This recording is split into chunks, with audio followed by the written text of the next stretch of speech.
yung bawal po na sinasabi nyo, hindi po sinabi kasi sa amin ng host namin na bawal. Kasi pala, humingi siya ng permission sa authority. Kaya, hindi po bawal. Parang pinaalam niya po na prenup shoot. Kaya, hindi po kami pinagsabihan po ng bawal. Pero sabi ko nga... May permit naman pala. Yes po. Kaya po nung...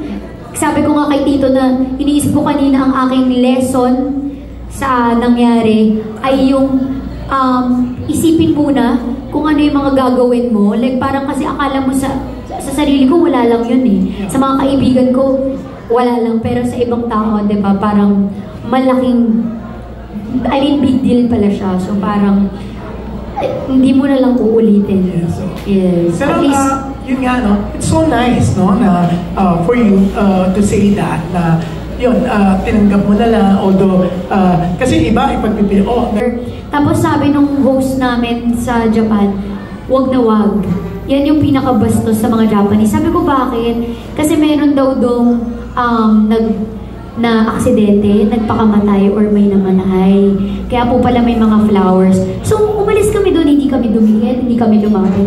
So, syempre tayo naman po, no, kapag may sinabing hindi pwede, kapag may sinabing i-delete, kapag may sinabing hindi pwede gawin. Sabi ko nga po, proud na proud ako. Aminin niyo po, ang mga Pilipino kapag pumupunta sa ibang bansa, sobrang bait. Tayo pag nasa labas, lakad.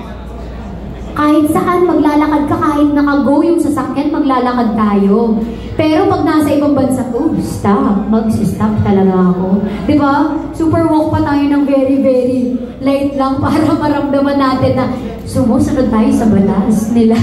So, ba't ko naman po gagawin na gumawa ng ikakasama po natin, no? Or bawal po. Kaya talagang hindi ko intensyon na magalit kayo or intensyon na maggumawa ng bawal. Bayat na lang tayo at pumuti ang puwet na. Parang naano ko, na-tension ako sobra. Oo. Diba sa sinabi mo? Tapos, nang tanongin ka ni Rose kung ano yung waistline mo, sabi mo 21. O, so mataba ka sa waistline. Opo, kasi po yung first shoot ko, hindi po yung kasama yung mga models po na kasama natin.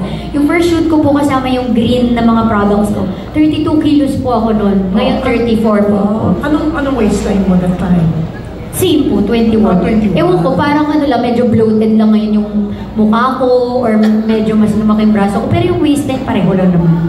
21. Kahit naman po nung mataba ko, hindi naman gaano lumaki yung tiyan ko. Ang lumalaki sa akin yung balakang ko. Sa kamukha. Pero yun, syempre nakakatuwa, no? Kanina binanggit ni Romel Placente, you're behind, no? Very vulgar yan yung pagkakasabi niya.